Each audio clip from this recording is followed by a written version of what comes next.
My greetings to you all, members of the Golden Circle Association of the OHSU School of Medicine. Last May we presented an overview of what the medical school was like during the critical years of World War II. We entitled it The Greatest Generation. We've now taken the presentations of that day and edited it and put it in this videotape for you to enjoy with your families, with your wives, loved ones, with your children, and perhaps with your grandchildren. We look forward to your reactions to this. We hope that if you have any material to add to what we present here, that you'll make it available to the school.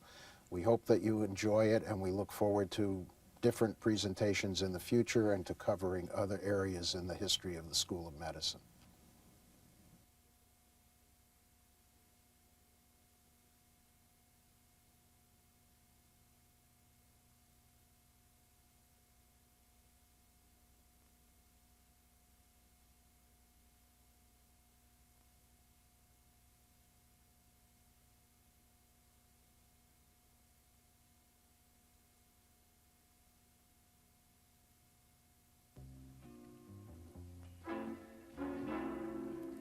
The winds of war were gathering strength over Europe in the late 30s and early 40s.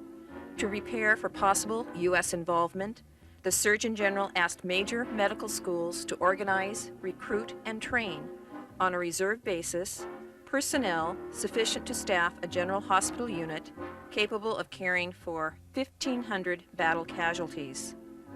The University of Oregon Medical School was one of the first to accept the challenge. The school's Army Medical Unit would be known as the 46th General Hospital.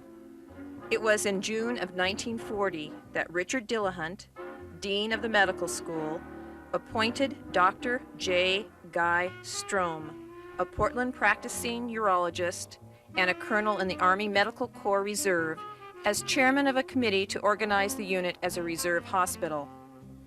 Shortly thereafter, Colonel Strom was officially assigned as its commanding officer in the event of mobilization.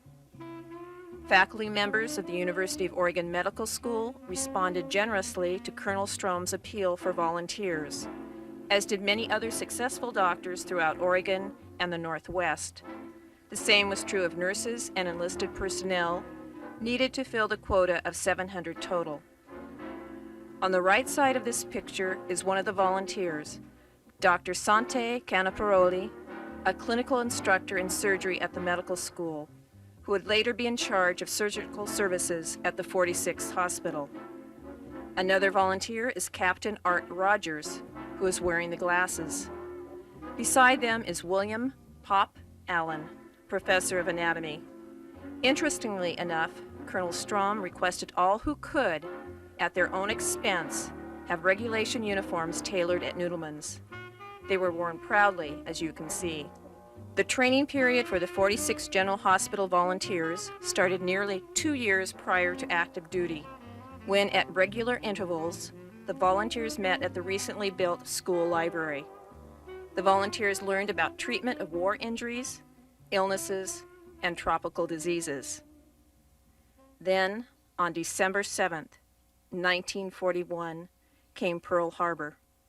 A surprise attack, the Japanese bombed Honolulu and declared war on the United States and Britain. The main targets of the Sunday bombing were Hickam Field and Pearl Harbor. Among the lost were the battleships Arizona, West Virginia, and Oklahoma. Over 2,300 men, women, and children were killed in the attack. The United States was now at war. Following the Pearl Harbor attack, training at the medical school accelerated considerably.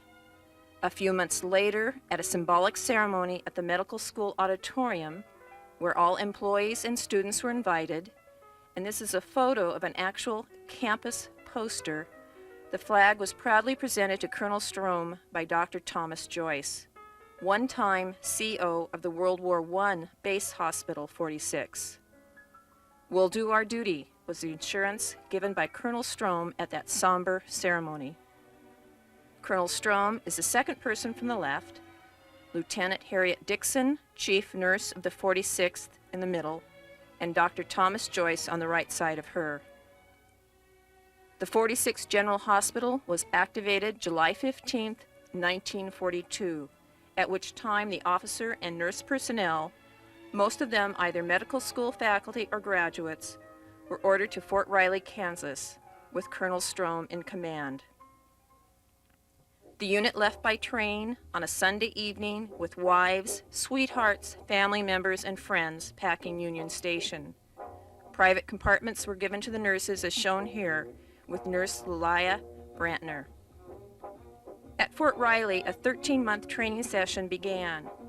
First, despite the fact the Oregon contingent already had custom-made uniforms, the Army insisted on issuing standard GI uniforms. So instead of perfectly tailored uniforms, the personnel had to be content with standard issue, much to the amusement of Nurse Judy Reines. There was the on-the-job training at Fort Riley, nearly every kind of physical training, bivouac setup, gas mask drills, many lectures and classes, long day and night marches,